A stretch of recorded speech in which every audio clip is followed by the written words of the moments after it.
Yeah, Usman is a young Gambian, and I came from provincial Gambia. That's where I attended my primary and junior school, and then moved to the Combos that is in West Coast, where I did my senior school and finished high school in 2016. Then proceed to the University of the Gambia in the same year and graduated in December 2019. So while at the university, I was reading development studies, and development is a whole diverse course Mhm. where you look into a lot of issues like political, social, and economic. Because the question that we normally have is that how do we make sure that we have that economic growth at the same time with a good human development, whereby we channel our economic growth into things that will make betterment for our society, and then how do we make sure that we promote that social cohesion and tolerance in the society at large. So that is it. And then for the spirit of pan-africanism and believing that once one can do it in Africa, that you don't have to, not it doesn't mean that we are an island as Africa, but it just means that if you focus and then you give it all you can also make it out here in Africa.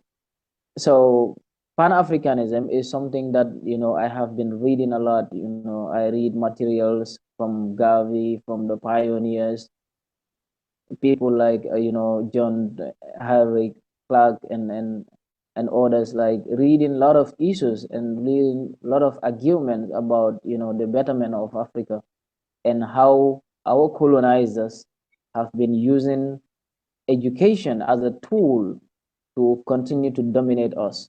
So looking at this complexity in the education system, one will come to realize that in order for us to decolonize Africa, we must do away with the old curriculum, which was designed purposely for domination by the colonial masters. Mhm. Correct, correct. And like you are saying, we also know you talked about it. You said this is the time for academics and young scholars to rewrite the history. And so you're talking particularly about this curriculum. How do you think that could function?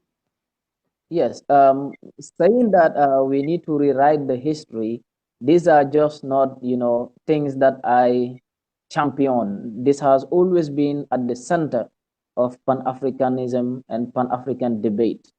Mhm. Ever since we knew, and this was the very reason why people like Gavi, people like Dubois, and Kwame Nkrumah and others all stood for their people, because they know that in one way or the other, our history have been toxicated by individuals who hijack the reality of our civilization and then introduce a system that was never in our interest. So basically, you come to realize that they introduce an education system for us with a form of a history that we read, and this we do it at a very young age, telling us that the culture that we have, the history that we have, is not in line with modern civilization. So we needed to embrace a new civilization, a new history, as if the black man has no history. So that is why I challenge all young scholars in Africa and in the diaspora, as long as they have Africa in them, that we need to put hands on decks to make sure that we rewrite the history of Africa. And we can do that by depending on the great scholars who have been advocating for Pan Africanism and the literatures that they left behind, and to expand on those bases, making sure that we have those books in our schooling system and children have the opportunity to read and understand the real history of the African continent, and not just to rely on books written by foreigners whose main objective is to make sure that we forget that particular history that we have, that particular civilization that we have, and that particular culture that we have.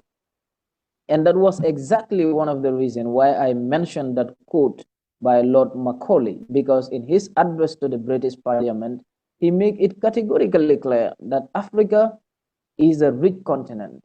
that Africa has a history, it has a culture, and there are good people that you know that in order for the Western world to dominate this society, they need to overthrow our very backbone, and that is our education system.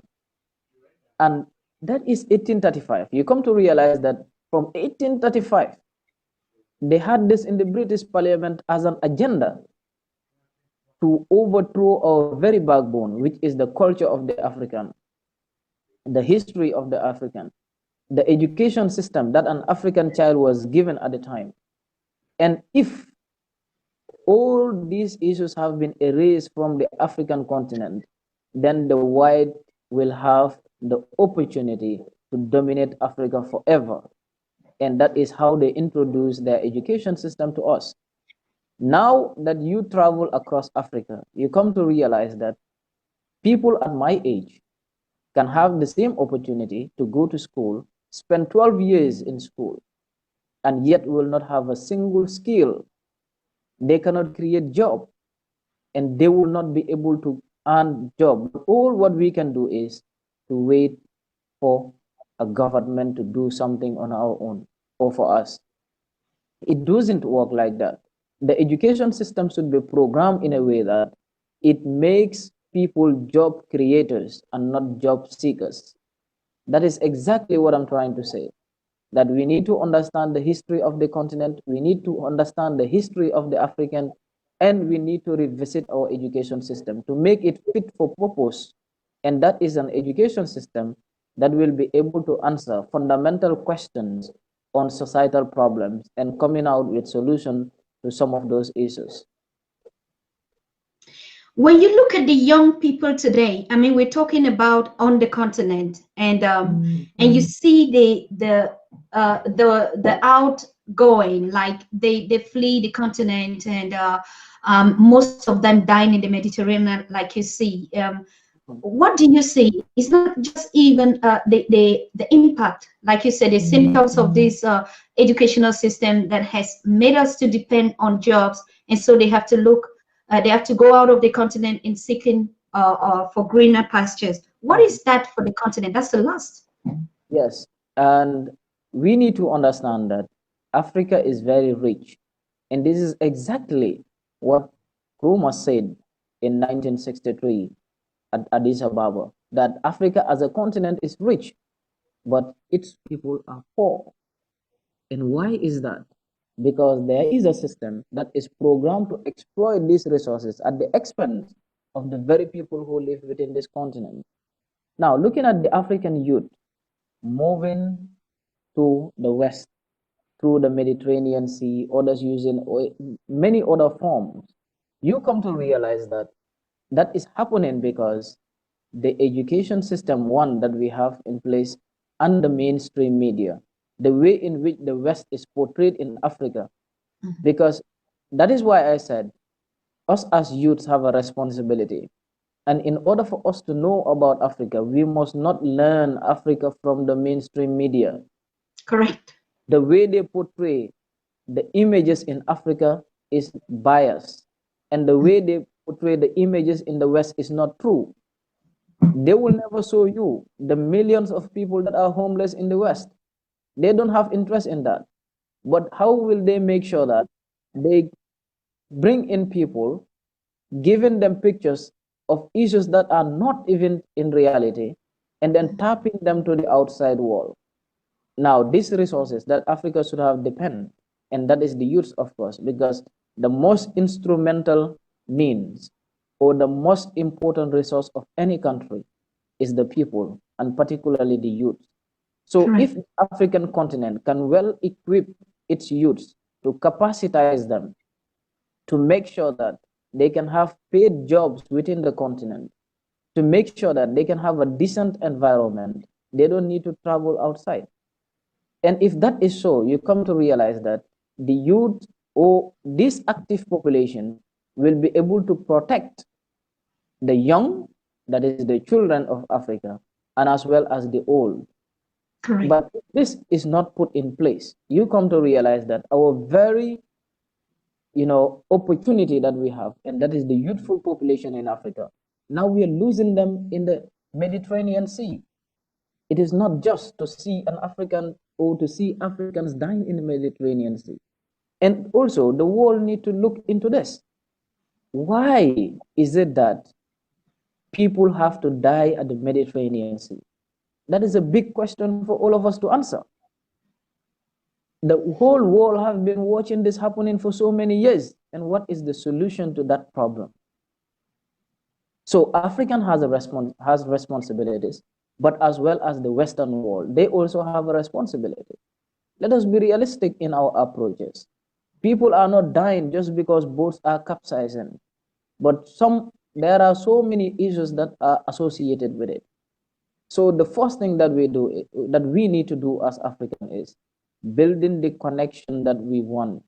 This continent have to understand that we have to stay focused, we have to stay connected, work together as Africans, and to understand that the development of this continent lies in the hands of the Africans and not in the hands of foreigners. Wow. You talked about investing in Africa. The money has to stay on the continent, and we see that money can either be in form of resources. It can also be in form of the brain drain that the young people relocating from the continent is already a GPD, is already a source of income for the continent, and then talk less of the death in the Mediterranean Ocean. And yes, do you think that um, how do I want to put it? Do you think that it is because of the ignorance? Because I realized that you were even given a scholarship to study out of Africa, and you said no, you wanted to study or to study the Rwanda model. What does the Rwanda model signify to you? Yeah, now looking at this, I had option that is to choose to study in the United States, Canada, or in London. So I toned it down because what I saw and what I really want is not in those countries. What I want is in Rwanda. And that is a transformation that is going on. What Africa needs now is a transformation. Mhm. My degree will not benefit me if I did it in Canada. No. What I want to see, because academics is not just in the classroom, academics is about the society as well in which you evolve from, because that is what intellectuality entails. You must be able to critically understand the society in which you are, your environment, and how to critically understand the solution to those societal problems. Looking at what is going on in Rwanda, they had a genocide. They recovered from the genocide. I mean, like they were able to establish justice commission. They were able to establish the rule of law. They were able to establish a good administration and then design a model of development. That is a miracle because the Western world never predicted such. So what I'm trying to say here is that when we look into places like Rwanda, we understand a transformation that is ongoing. And that transformation is what I need in the Gambia. The same transformation is what people need in Senegal. The same transformation is what people need in Sierra Leone. The same transformation is what people need in Liberia. So that is exactly what we're trying to say, that Africa need an African model. And for us to have an African model, we must not just be borrowing from Eurocentric models or American models. No, we have to look into what is working on in African countries because the realities are similar. If you go to Rwanda today, you see the same people as if you walk into the Gambia. So that is exactly what I'm trying to say, that we need to understand the continent. We need to travel across the continent. Our education system has to be in line to make sure that we have that quality education, that free flow of ideas from one country to another within the African continent to make sure that we can have that African agenda, and then we push it to 2063 as They have it in the documents. But if we are not trying to do this, if we are not trying to see what works in different African countries and then to transform it in other parts of Africa, we will meet in 2063 again and explain to our own young generation why Agenda 2063 could not be achieved.